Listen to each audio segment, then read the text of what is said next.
लोगों के 3 कर्म होते हैं, संचित, प्रारब्ध, क्रियमाण।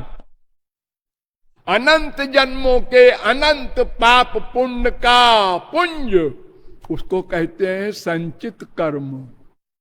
उसमें से थोड़ा सा हिस्सा जो आपको इस जन्म के लिए भोगने को मिलता है कंपलसरी, उसको कहते हैं प्रारब्ध, भाग्य, लक, तकदीर, किस्मत। वो महापुरुष को भी भोगना पड़ेगा।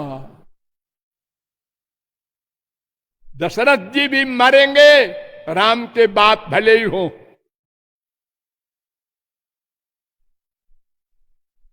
अभिमन्यु मरेगा, जिनके मामा श्री कृष्ण भगवान, बाप अर्जुन गीता ज्ञानी और ब्याह कराने वाले वेद व्यास, वो भी भगवान के अवतार।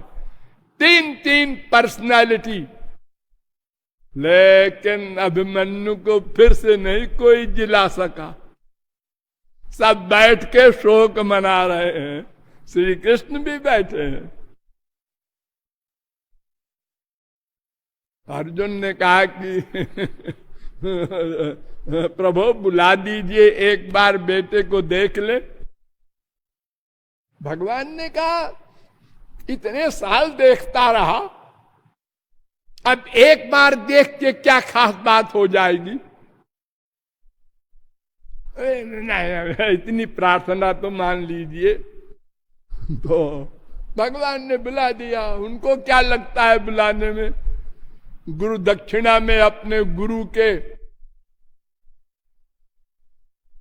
सब मृत पुत्रों को बुला दिया। अरे सारी सृष्टि उन्हीं के अंडर में तो है। जमराज फमराज जो भी है, और जिसको ऑर्डर करेंगे जमराज, वो आत्मा कहां गई है, उसको बुला लाओ, वो आ गया।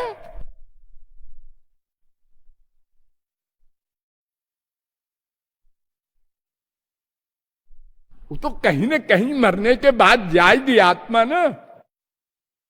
प्राचीन काल में वशिष्ठ, विश्वामित्र, गौतम, कपिल, कणाद, ये महापुरुष लोग श्राद्ध कराते थे मरने के बाद। तो वो आत्माओं को बुलाते थे बाकायदा। वो चाहे स्वर्ग में हो चाहे कहीं हो, आएगी आत्मा। जो पिंडदान करते हैं, अब आजकल पंडितों में वो योग्यता नहीं कि आत्मा को बुला सके। उन्होंने अपना मंत्र पढ़ा, लो ऐसा करो, नाटक करते हैं। वो बुला ही नहीं सकते। भगवान ने बुला दिया। अभिमन्यु आया। अर्जुन ने कहा बेटा, उन्होंने कहा एक खबरदार, मुझे बेटा कहा तो अनंत बार तुम मेरे बेटे बन चुके हो। वो कांप गया अर्जुन। अरे बेटा तो तेरा शरीर था, मेरा वाला वो तुम छोड़ आए वहीं। आत्मा को तू बेटा कहता है, और गीता ज्ञानी है। आत्मा तो भगवान का बेटा है। अमृतस्य वै पुत्रा, वेद कह रहा है।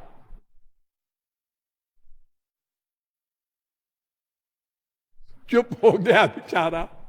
तो प्रारब्ध तो सबको भोगना पड़ेगा। और क्रियमाण कर्म होता है एक, जो हम लोग करते हैं रोज, अच्छा बुरा। तो क्रियमाण कर्म को मान लो कोई ज्ञानी कहे कि हम अब फलासक्त रहित कर्म कर सकते हैं, बंधन में नहीं आएंगे, ठीक है, प्रारब्ध भोगना भोग के समाप्त कर देंगे, ठीक है, मान लिया। अब रह गया संचित। वो कितना बड़ा है? अनंत, अनंत है। अगर वो कृपा से भस्म न करें भगवान, क्षमा न करें, तो अनंत काल तक भोगने के बाद भी अनंत बचेगा। अनंत माइनस अनंत बराबर अनंत। हुआ करो तुम क्रियमाण कर्म से परे, प्रारब्ध भोग कर उससे भी छुट्टी पाए। संचित को तो भोगना पड़ेगा। लेकिन जब भगवान की शरणागति करता है कोई ज्ञानी और वो कृपा करते हैं, तब उनका वो फार्मूला आता है, अहं त्वाम सर्व पापेभ्यो मोक्षयिष्यामि मा शुचा। वेद में कहा गया, भिद्यते हृदय ग्रंथि छिद्यन्ते सर्व संशया क्षीयन्ते चास्ति कर्माणि तस्मिन् दृष्टे। भगवान के दर्शन के बाद वो क्षीयन्ते चास्ति कर्माणि, वो संचित कर्म नष्ट होगा, तब मुक्ति होगी ज्ञानी की या भक्त की, किसी की भी। वो बहुत बड़ा स्टॉक है संचित कर्म का। तो इस प्रकार कर्म ज्ञान से हमारा काम नहीं बनेगा। फिर हमने भक्ति मार्ग पर विचार किया। ये भक्ति मार्ग का सब अधिकारी है, ये डिटेल से आपको बताया गया। और भक्ति की परिभाषा बताई गई। भागवत के अनुसार भक्ति का सबसे प्रधान और विस्तृत सरस ग्रंथ केवल भागवत ही है।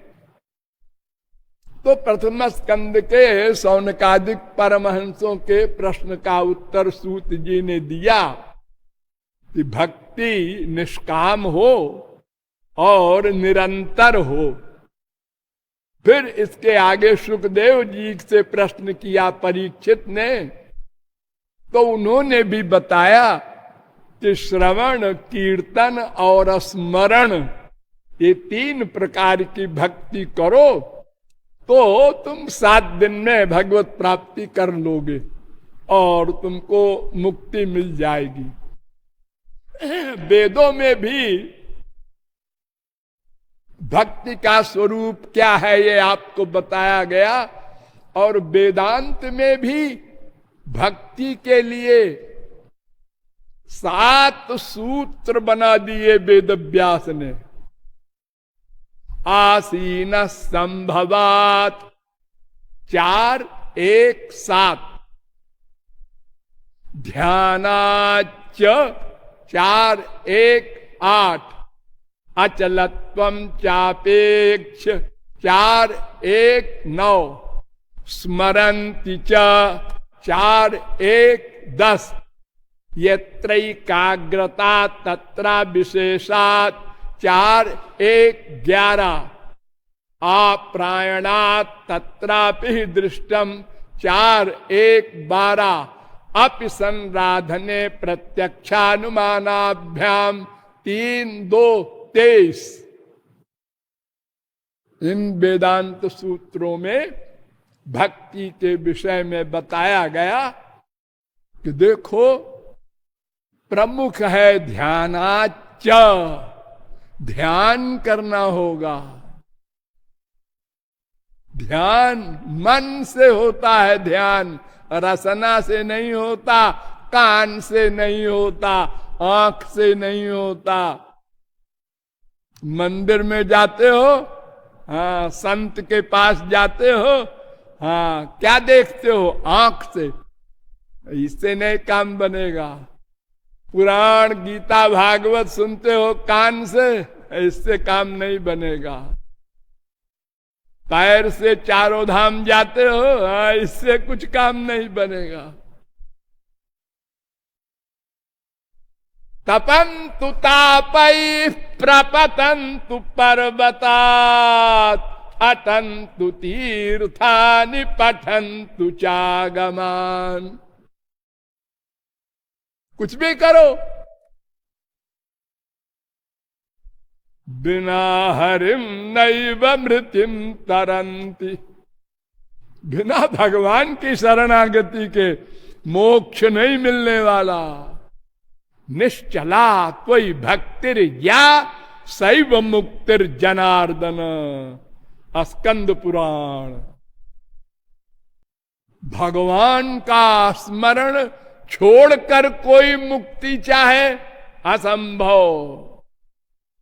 वासुदेव मनाराध्य को मोक्षम समवाप्स्यति, विष्णु पुराण। कोई मार्ग नहीं। अब और आगे चलो,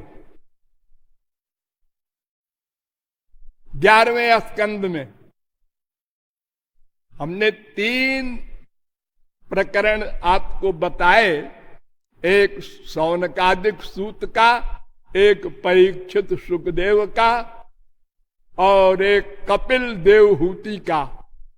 4 प्रकार की भक्ति कल बताई थी। अब 11वें स्कंद में आपको विदेह निमि का प्रकरण बताएंगे।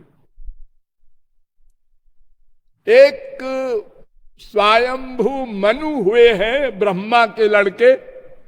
अरे उन्हीं की संतान हम लोग हैं, मनुष्य मानव जो कहलाते हैं मनु के द्वारा। उनके लड़के हैं, हुए हैं सतयुग में प्रियव्रत। प्रियव्रत 11 अरब वर्ष राज्य किया प्रियव्रत ने। उनके 2 स्त्रियां थीं, एक स्त्री के 10 लड़के और एक लड़की हुई, और एक स्त्री के 3 लड़के हुए, यानी 13 लड़के 1 लड़की। वो महापुरुष थे और राजा थे सारी पृथ्वी के। ब्रह्मा ने आज्ञा दी थी राज्य करो।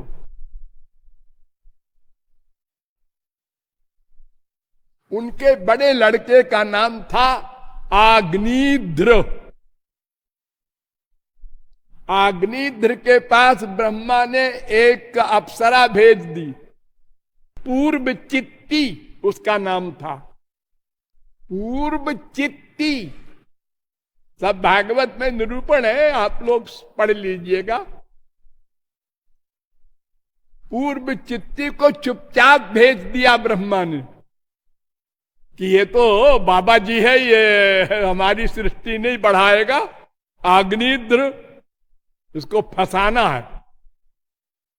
तो एक पार्क में पूर्व चित्ती अपना नाटक करने लगी और राजा साहब की निगाह पड़ गई उसके ऊपर। कौन लड़की हमारे पार्क में आती है रोज।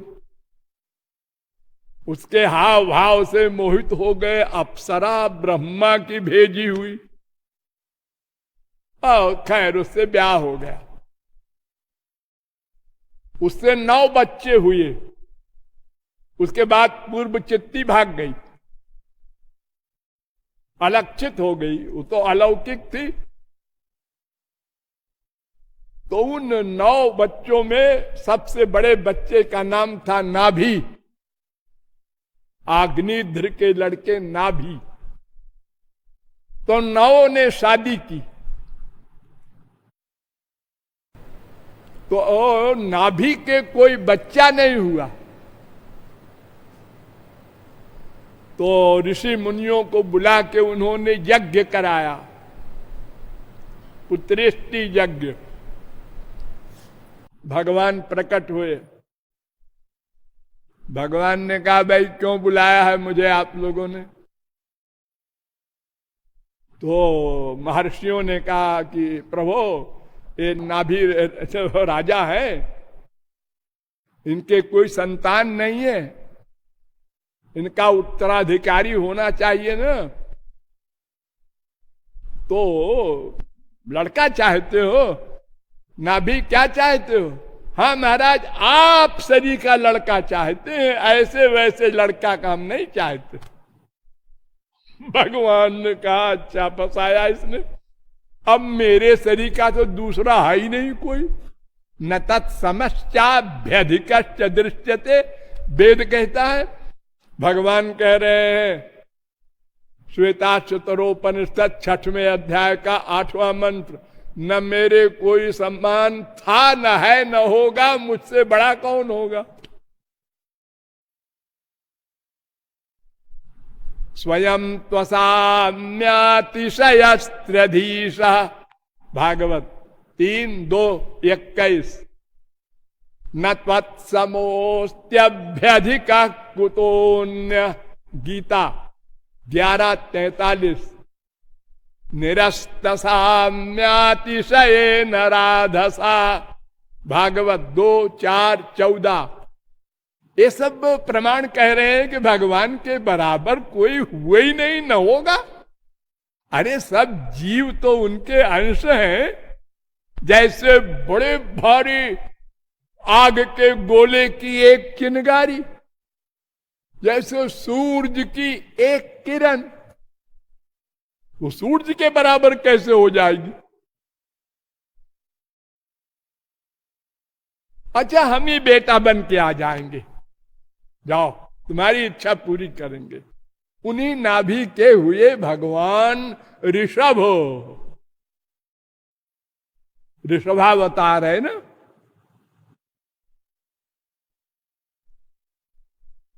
ऋषभ हो, उन्होंने भी राज्य किया 1 करोड़ वर्ष, और ऋषभ के 100 लड़के हुए। 100 लड़के, लड़की नहीं। उन 100 लड़कों में 81 तो कर्मकांडी हो गए, मीमांसा दर्शन के, यज्ञादिक के, और 9 राजा हो गए, 9 द्वीपों के, और एक भारत के राजा हुए भरत। उन्हीं भरत के नाम पर ये पड़ा है भारत वर्ष। इसका पहले नाम था अजनाभ वर्ष, अजनाभ वर्ष। फिर भरत ने इसका नाम रखा भारत वर्ष। तो एक भरत, 9 राजा, 81 कर्मकांडी, अब 9 बन गए योगीश्वर, सिद्ध महापुरुष। ये आकाश मार्ग से सारे ब्रह्मांडों में घूमते थे, जहां चाहे जाएं, वैकुंठ में, शिवलोक में, देवी लोक में, जहां चाहे। ये 9 थे, 9। कबीर हरिरंतरिक्ष प्रबुद्धा पिप्पलायन आविर्होत्रोथ द्रुमिल चमसा करभाजन। 11वें स्कंद के दूसरे अध्याय का 21वां श्लोक। ये 9 नाम हैं। कवि, हरि, अंतरिक्ष,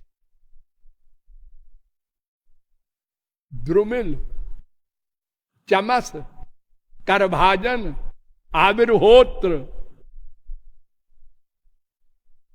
प्रबुद्ध, पिप्पलायन। ये 9 योगीश्वर। तो एक बहुत बड़ा यज्ञ कर रहे थे विदेह निमि। इन लोगों ने जान लिया, चलो भाई वहां चलते हैं हम लोग। 9 चल दिए एक साथ आकाश मार्ग से। हाय, वो भी विदेह थे। जान लिया, स्वागत किया, सत्कार किया, बैठे। तो विदेह निमि ने कहा, दुर्लभो मानुषो देहो देहिनाम क्षण भंगुरा तत्रापि दुर्लभम मन्ये वैकुंठ प्रिय दर्शनम। 11वें स्कंद के दूसरे अध्याय का 29वां श्लोक। संसार में मनुष्य का देह ही दुर्लभ है, फिर कोई महापुरुष मिल जाए, अब क्या है सोने में सुहागा। इससे बड़ा और क्या सौभाग्य होगा। आप लोगों का दर्शन हो गया। तो 9 योगीश्वरों ने कहा, हाँ हाँ ठीक है। महाराज कुछ पूछूं? हाँ हाँ, इसीलिए तो हम आए हैं, पूछो क्या पूछना है।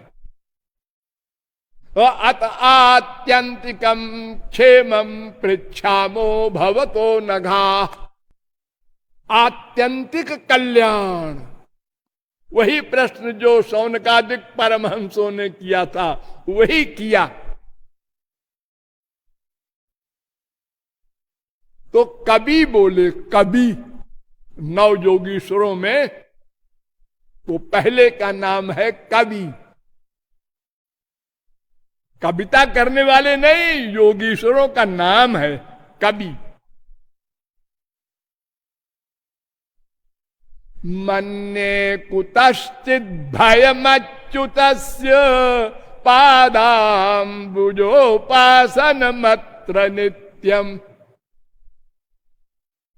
निमि, भगवान श्री कृष्ण की भक्ति को छोड़कर और कोई कल्याणकृत मार्ग नहीं है, क्योंकि दूसरा तो फिर माया है, वो तो चप्पलें देने वाली है, वहां आनंद नहीं मिलना है। और देखो, निमि धावन निमील्यवा नेत्रे न स्खले न पते दिह। ये भगवान की जो भक्ति है, ये ऐसा मार्ग है कि आंख बंद करके दौड़ो, न गिरोगे न फिसलोगे। वे संभालते रहेंगे, पीछे पीछे चलते हैं। यानी मार्ग में भी कुछ सोचना नहीं है तुमको।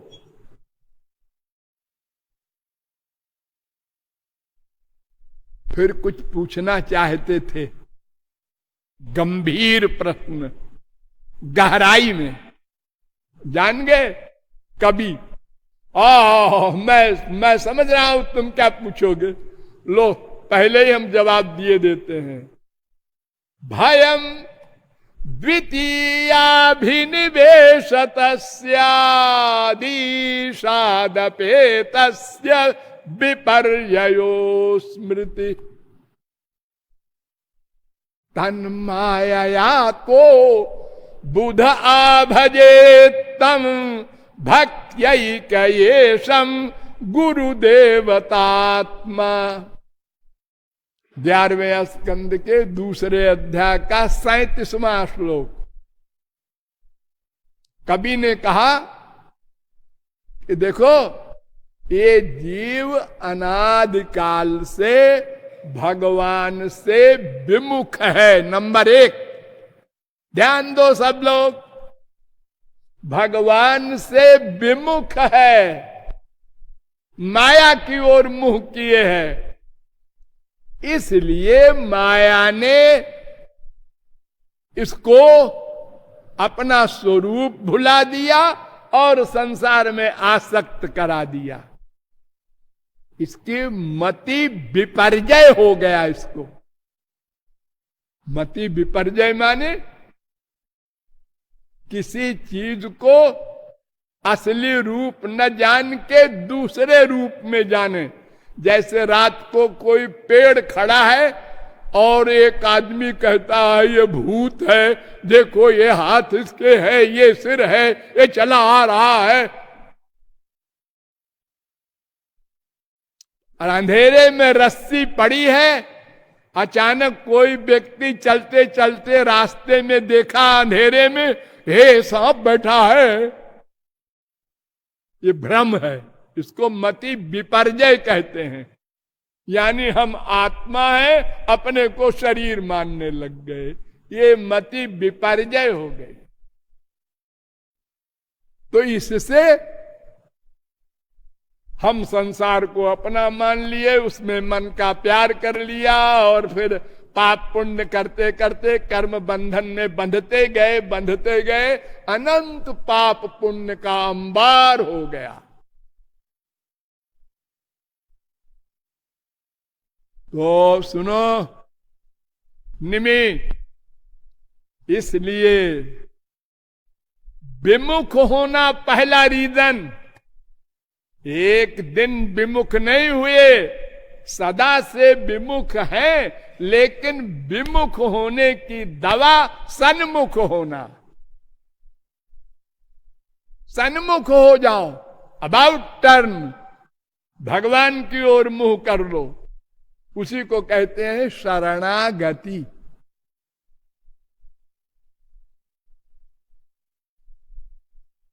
वो शरणागति दो की करना होगा, गुरुदेवतात्मा, एक गुरु और एक इष्टदेव श्री कृष्ण, इन दोनों को अपनी आत्मा मान करके भक्ति कयेशम, केवल भक्ति से, अनन्य भक्ति से, भक्त्या भजन करो, उपासना करो, तो वो कृपा करेंगे तो माया भागेगी, तब तुमको भगवत प्राप्ति का लाभ मिलेगा।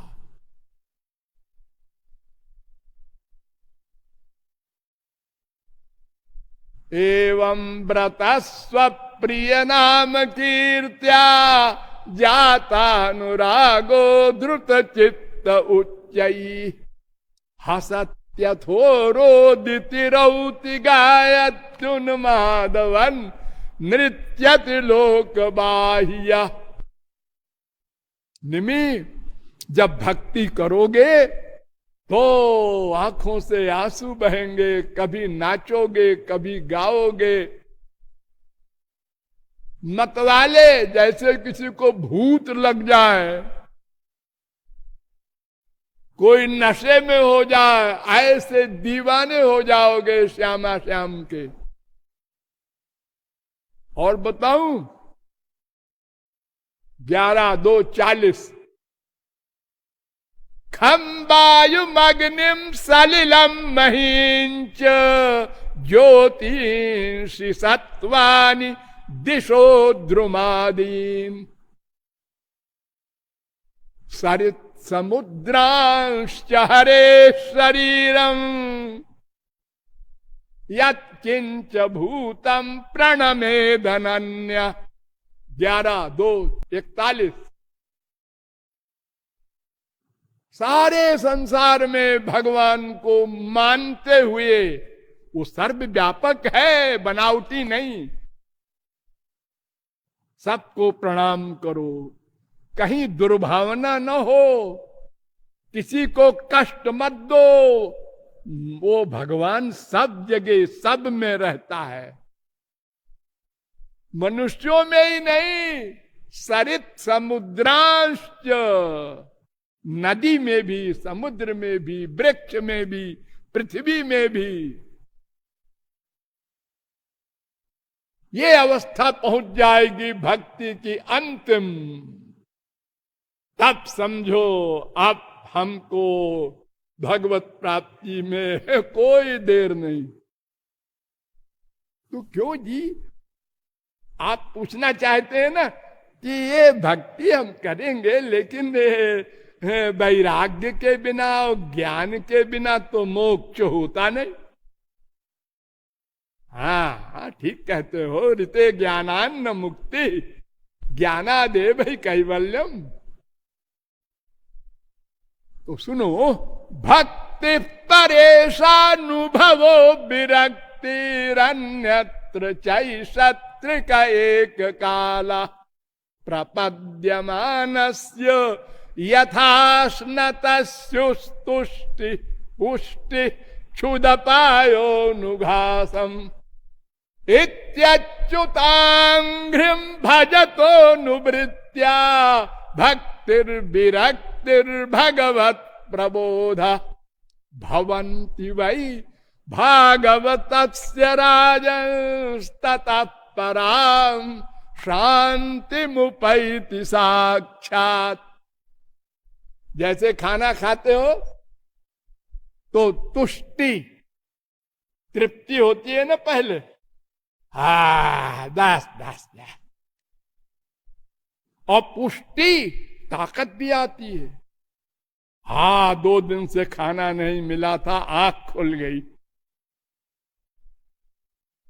और क्षुण निवृत्ति, भूख जो एक बीमारी है, लगती है भूख और परेशान रहता है मनुष्य, वो भी समाप्त हो गए। 3 काम, तुष्टि, पुष्टि, क्षुण निवृत्ति। ऐसे ही भक्ति करने से जितनी मात्रा में भगवान में मन की भक्ति होगी, उतनी मात्रा में वैराग्य अपने आप हो गया। अरे एक ही तो मन है, अगर 4 आने लग गया भगवान में तो संसार से 4 आने वैराग्य, 8 आने लग गया, अब 8 आने वैराग्य, अब 1 रुपया लग गया, पूरा वैराग्य। और उसी लिमिट में भगवान की कृपा होती जाएगी तो भगवान का ज्ञान भी होता जाएगा। तो ज्ञान वैराग्य अपने आप होते जाएंगे, उनके लिए अलग से साधना नहीं करना है। तस्मान् मद्भक्ति युक्तस्य योगिनो वै मदात्मनः न ज्ञानम न च वैराग्यम प्रायः श्रेयो भवेदिह। वासुदेवे भगवति भक्ति योग प्रयोजिता जनयत्याशु वैराग्यम ज्ञानं च यदहैतुकम्। पहले स्कंद के दूसरे अध्याय का 7वां श्लोक। यानी ज्ञान वैराग्य अपने आप हो जाएगा, इसकी चिंता मत करो, केवल भक्ति किए जाओ। देखो आप लोग खाना खाते हो रोज, हाँ क्यों खाते हो? भूख लगी है, बस 1 पॉइंट, भूख लगती है। मनुष्य कोई नहीं, कुत्ते, बिल्ली, गधे, जंगल में हर एक जानवर दिन भर घूमता रहता है पेट भरने को। पक्षी दिन भर घूमते रहते हैं, उड़ते रहते हैं, कुछ मिल जाए खाने को, पेट भर जाए। लेकिन खाने के बाद क्या होता है? क्या होता है? क्या भूख खत्म हो गई बस? और अरे नहीं नहीं बुद्धू, खाने के बाद वो पेट के अंदर जाता है खाना, फिर वहां आते हैं, जठराग्नि है एक, हाँ, फिर वो मथता है पेट में उस खाने को, हाँ, फिर उसका एक भाग रस बनता है, हाँ, एक भाग मन बनता है, हाँ, एक भाग लेटिन बन जाता है, हाँ, फिर जो उसका रस बना उसका रक्त बनता है, फिर मांस, फिर मैदा, फिर मज्जा, फिर हड्डी, फिर बीज बनता है। अच्छा, हम तो ये सब कुछ पढ़े नहीं, जानते नहीं। अरे तुम जानो चाहे न जाने, वो बनता जाता है अपने आप। ऐसे ही तुम तो श्री कृष्ण की भक्ति किए जाओ, बाकी सब अपने आप होता जाएगा।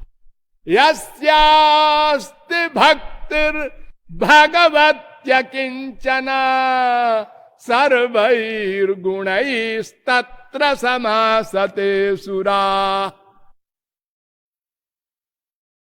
5, 18, 12 इसके पहले का जो हम श्लोक बोले थे वो 11, 20, 31 सब गुण अपने आप आ जाएंगे भक्ति करने से। इसलिए उसकी चिंता मत कीजिए। शेष कल बोलिए वृंदावन बिहारी लाल की।